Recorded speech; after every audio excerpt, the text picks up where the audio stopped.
നമസ്കാരം. നമ്മുടെ ഗേറ്റ് തുറക്കാത്തതിന്റെ നിരവധി ഉദാഹരണങ്ങൾ, ദുരിതങ്ങൾ തെളിവ് സഹിതം വന്നുകൊണ്ടിരിക്കുന്നു. സ്റ്റേറ്റ് കമ്മിറ്റി ആരംഭിക്കുന്നു.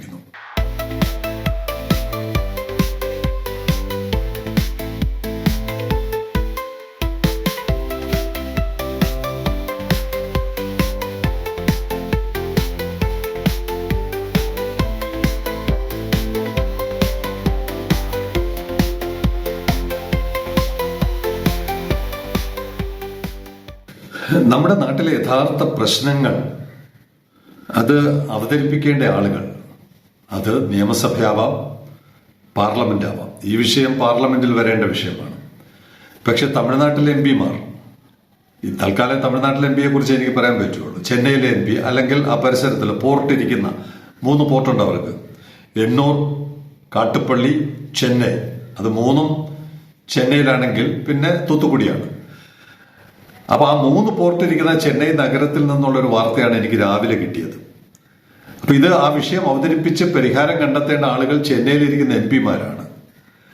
അവര് ഇതുവല്ല അറിയുന്നുണ്ടോ, കേൾക്കുന്നുണ്ടോ? നമ്മുടെ എം പിയെ പോലെ തന്നെയാണ് അവിടുത്തെ എം പിമാരും എന്ന് തോന്നുന്നു. രാവിലത്തെ വാർത്ത ഇതാണ്: we have FCL export shipment loading from Tata factory. എനിക്ക് ഈ ടാറ്റ ഫാക്ടറി കേട്ടിട്ടുണ്ട്, എന്താണ് ഈ ടാറ്റ ഫാക്ടറി എന്ന് അറിയില്ല. എന്തായാലും വി ഹാവ് FCL എന്ന് പറഞ്ഞാൽ 40 ഫീറ്റ് കണ്ടെയ്നർ ലോഡ് എന്നാണ് എനിക്ക് തോന്നുന്നത്. We have FCL export shipment loading from Tata factory since vessel transit time is high from Chennai. അടിയറ symbol അവര് തന്നെ സമ്മതിക്കുന്നു.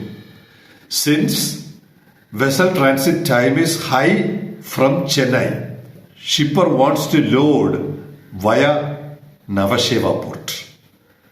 അവിടെ ഇരിക്കുന്ന ഏജന്റിന്റെ കുറിപ്പാണ് രാവിലെ. അദ്ദേഹത്തിന് ഒരു സഹായം ആവശ്യമുണ്ട്. അതുകൊണ്ട് അദ്ദേഹം ആ ആവശ്യം പറയുകയാണ്. ഷിപ്പർ, ഇദ്ദേഹം ഏജന്റാണ്, ചരക്ക് കയറ്റി വിടുന്ന ആൾ, എക്സ്പോർട്ടർ. അദ്ദേഹത്തിന് എത്രയും പെട്ടെന്ന് ചെന്നൈ വഴി അയച്ചാൽ താമസിക്കും. ചെന്നൈ വഴി അയച്ചാൽ ലോഡിങ്ങിന്റെ താമസം, പിന്നെ കൊളംബോ ചുറ്റുന്ന താമസം, അല്ലെങ്കിൽ പോർട്ട് ക്ലാങ്, തഞ്ചുങ് പെലപ്പാസ്, സിംഗപ്പൂർ തുടങ്ങിയ ട്രാൻസ്ഷിപ്മെന്റ് പോർട്ടുകൾ, ഇവയെല്ലാം അറിയാവുന്ന ഒരാളായതുകൊണ്ടാണ് അദ്ദേഹത്തിന് ഇതെല്ലാം ഒഴിവാക്കി ചെന്നൈ നവശേവയിൽ നിന്ന്, JNPTയിൽ നിന്ന് ഇത് കയറ്റിവിടാൻ പറ്റുമോ എന്നുള്ളതാണ് അദ്ദേഹത്തിന്റെ സംശയം. അപ്പൊ അതിന് അടുത്ത ക്ലാരിഫിക്കേഷൻ വെച്ചു: kindly advice whether we can clear the container at Chennai വയ തൊണ്ടയാർപേട്ട് ICD. തൊണ്ടയാർപേട്ട് ICD ഇൻലൻഡ് കണ്ടെയ്നർ ടെർമിനലിൽ നിന്ന് ഇത് ക്ലിയർ ചെയ്ത് and hand over container to Navasheva port. അവിടെ നിന്ന് ട്രക്കിൽ കയറ്റി നവശേവയിൽ വിടാൻ പറ്റുമോ എന്നുള്ള ഒരു അഭിപ്രായം ഒരു ഗ്രൂപ്പിൽ, ചെന്നൈ ബേസ്ഡ് ആയിട്ടുള്ള ഒരു ഗ്രൂപ്പിൽ രാവിലെ കണ്ടു. ഇത് നമ്മളെ സംബന്ധിച്ചിടത്തോളം വളരെ പ്രധാനപ്പെട്ട വിഷയമായതുകൊണ്ടാണ് ഞാനിത് ആദ്യമേ തന്നെ ഇത് അവതരിപ്പിക്കണമെന്ന് എനിക്ക് തോന്നുന്നത്. എന്താണ്? ഒന്ന്, അവിടെ നിന്ന് അവർക്ക് മനസ്സിലായി ചെന്നൈ വഴി അയച്ചാൽ താമസിക്കും. 2, അവിടെ നിന്ന് JNPTയിലോട്ട് അയക്കാം. JNPTയുടെ അവസ്ഥ നമ്മൾ കണ്ടല്ലോ. JNPTയുടെ പോർട്ടിനകത്തോട്ട് കയറണമെങ്കിൽ എത്ര ദിവസം, എത്ര ആഴ്ച വേണ്ടി വരും? അതൊന്നും ഇവിടെ ഇരിക്കുന്ന ആൾ ആ വിഷ്വൽ കാണുന്നു പോലുമില്ല. അപ്പോൾ നമ്മുടെ രാജ്യത്തിന്റെ ഇൻഎഫിഷ്യൻസി, ഇവിടെ പറയാറുണ്ട് ലോജിസ്റ്റിക് കോസ്റ്റ് 2 അക്കം എന്നുള്ളത് 1 അക്കത്തിലോട്ട് കൊണ്ടുവരിക എന്നുള്ളതാണ് നമ്മുടെ ലക്ഷ്യമെന്ന് ഇടയ്ക്കിടയ്ക്ക് നമ്മുടെ നിതിൻ ഗഡ്കരി മന്ത്രി പറയുന്ന കേട്ടിട്ടുണ്ട്. പക്ഷെ അത് പ്രയോഗത്തിൽ എത്രത്തോളം വരുന്നു എന്നുള്ളത് യഥാർത്ഥത്തിൽ ഇത്തരം ആളുകളുടെ അനുഭവത്തിൽ നിന്നാണ് നമ്മൾ പഠിക്കേണ്ടത്. അപ്പൊ അദ്ദേഹം ഒരു മറുപടി കൊടുത്തു, വേറൊരാൾ മറുപടി കൊടുത്തു. അദ്ദേഹം ഇതുപോലെ ICDയിൽ നിന്ന് ക്ലിയർ ചെയ്ത് നവശേവയിലോട്ട് അയച്ച ഒരാൾ അദ്ദേഹത്തിന്റെ അനുഭവം മറുപടിയായിട്ട് കൊടുത്തു.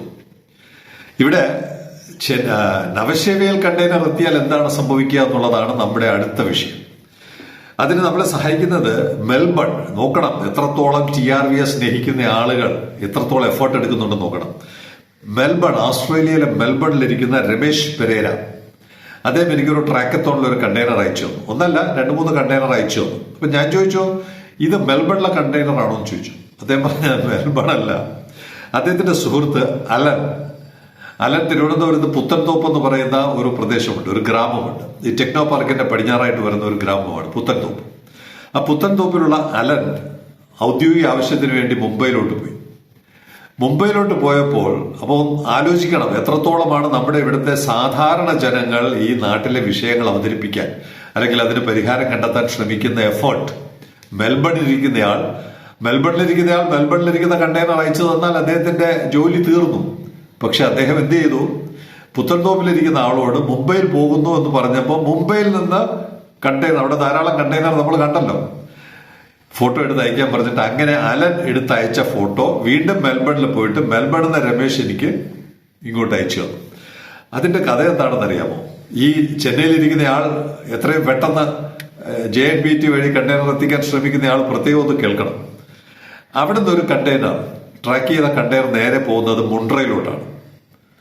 മുണ്ട്രയിൽ നിന്ന് പിന്നെ സലാലയിലോട്ട് പോകുന്നു. ഇത് പോകേണ്ടത് അലക്സാണ്ട്രിയയാണ്. ഈജിപ്തിലെ അലക്സാണ്ട്രിയയിലോട്ട് പോകേണ്ട കണ്ടെയ്നർ മുംബൈയിൽ നിന്ന് കയറി മുണ്ട്രയിലെത്തി. മുണ്ട്രയിൽ നിന്ന് നേരെ സലാലയിലോട്ട് പോകുന്നു. അപ്പൊ ഞാൻ നോക്കുകയാണ് സലാലയിൽ ചെന്നിട്ട് എന്ത് സംഭവിക്കും. സലാലയിൽ ചെന്നിട്ട് ഇത് മുഴുവൻ ഡിസ്ചാർജ് ചെയ്തിട്ട് തിരിച്ച് മുംബൈയിലോട്ട് ആ കപ്പൽ പോയി. ഞാൻ കപ്പലിന്റെ പേരൊന്നും പറയുന്നില്ല. കപ്പൽ നേരെ മുംബൈക്ക് പോവാണ്. അത് സലാലയിൽ കിടക്കുകയാണ്. അവിടെ നിന്ന് സലാലയിൽ നിന്ന് അടുത്ത കപ്പൽ, അപ്പൊ ആ സലാലയിൽ നിന്ന് കയറേണ്ട കപ്പൽ ഞാൻ നോക്കുമ്പോൾ ആഫ്രിക്ക ചുറ്റുന്നതേ ഉള്ളൂ. ആഫ്രിക്ക ചുറ്റി സലാലയിൽ എത്തണം. ഇപ്പൊ ഞാൻ നോക്കുമ്പോൾ സലാലയിൽ നിന്ന് കയറി അത് വീണ്ടും ആഫ്രിക്ക ചുറ്റുകയാണ്. സുയസ് റെഡ് സീ റൂട്ട് എടുക്കുന്നില്ല, നേരെ ആഫ്രിക്ക ചുറ്റുക. അപ്പോ പട പേടിച്ച് പന്തളത്തി എന്നപ്പോൾ പന്തം കുളത്തി പട എന്ന് പറയുന്നത് പോലെ ചെന്നൈയെ പേടിച്ച് നവശേവയിൽ പോയപ്പോ നവശേവ, മുണ്ട്ര, സലാല തീർന്നു, തിരിച്ചുപോയി.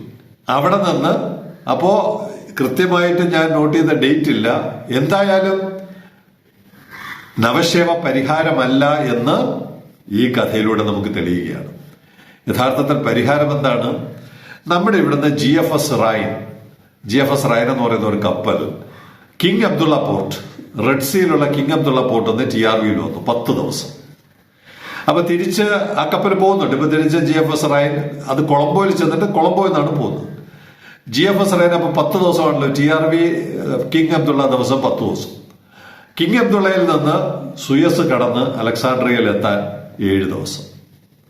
അവരും 1-2 പോർട്ട് കയറിയാണ് പോകുന്നത്, ഡയറക്റ്റ് അല്ല. 7 ദിവസം. ചിലപ്പോൾ നേരിട്ട് പോയാൽ അതിലും കുറയും. എന്തായാലും 17 ദിവസം എടുക്കേണ്ടത് ഞാൻ ഇത് നോക്കുമ്പോൾ ഏകദേശം 49 ദിവസമാണ്. ഈ നവശേവ വഴിയുള്ള സാധനം സൗത്ത് ആഫ്രിക്ക ചുറ്റി പോകുന്നതിന് 49 ദിവസം.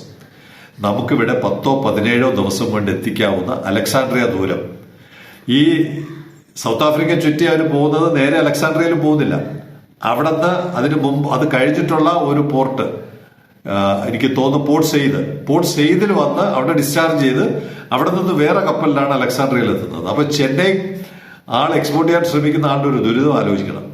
ഇവിടുന്ന് 10 ദിവസം അല്ലെങ്കിൽ 17 ദിവസം പരമാവധി ഡിസ്റ്റൻസിൽ എത്തിക്കേണ്ട ഒരു ചരക്ക് അതിനെക്കുറിച്ച് ചെന്നൈയിലിരിക്കുന്ന ആരും പറഞ്ഞു കൊടുക്കുന്നില്ല.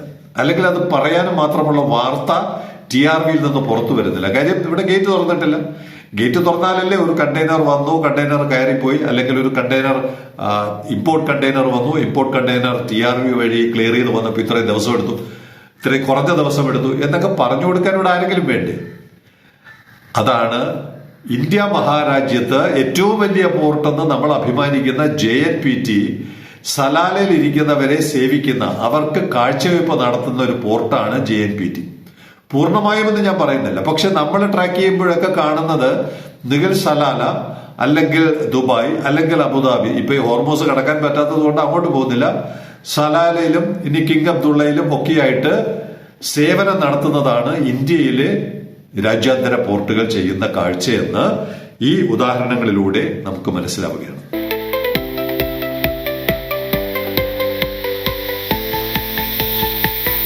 ഏറ്റവും കൂടുതൽ സാധനങ്ങൾ ഇറക്കുമതി ചെയ്യുന്ന ഒരു രാജ്യം അമേരിക്കയാണല്ലോ. അപ്പൊ ഈ ചെന്നൈ, നവശേവ തുടങ്ങിയവർ ഇതൊക്കെ ഒന്ന് ശ്രദ്ധിക്കണം. ആരെങ്കിലും അവർക്കൊന്ന് പറഞ്ഞു കൊടുക്കണം. അവിടെ നിന്ന് അമേരിക്കയിൽ നിന്ന് ഒരു കപ്പൽ 2 ദിവസം കഴിയുമ്പോൾ 10-ാം തീയതി ഇവിടെ എത്തുന്നുണ്ട്, TRVയിൽ എത്തുന്നു. വരുന്നത് ന്യൂയോർക്കിൽ നിന്നാണ്. ന്യൂയോർക്കിൽ നിന്ന് നേരെ, ചിലർ ചോദിക്കാറുണ്ട് TRVയിൽ വരുന്നതൊക്കെ നേരെ വരികയാണ്. കാരണം ഇത് വലിയ കപ്പലുകളാകുമ്പോൾ അവർക്ക് എല്ലാ പോർട്ടിലും കയറാൻ പറ്റത്തില്ല. ഇക്കോണമീസ് ഓഫ് സ്കെയിൽ എന്ന് പറയും. വലിയ ചരക്കുമായിട്ട് നേരെ വൻകിട പോർട്ടുകളിലോട്ട് പോവുക. ന്യൂയോർക്കിൽ നിന്ന് നേരെ TRV വരുന്നു. അതിനേക്കാൾ രസം അമേരിക്കയിലെ മിക്കവാറും കിഴക്കൻ സൈഡിലുള്ള പോർട്ടുകളെല്ലാം കവർ ചെയ്താണ് വരുന്നത്. ആദ്യം ചാൾസ്റ്റൺ പോർട്ടിൽ നിന്ന് ആദ്യം ചാൾസ്റ്റൺ പോർട്ടിൽ നിന്ന് ബാൾട്ടിമോറിൽ പോകുന്നു, ബാൾട്ടിമോറിൽ നിന്ന് ന്യൂയോർക്കിൽ പോകുന്നു.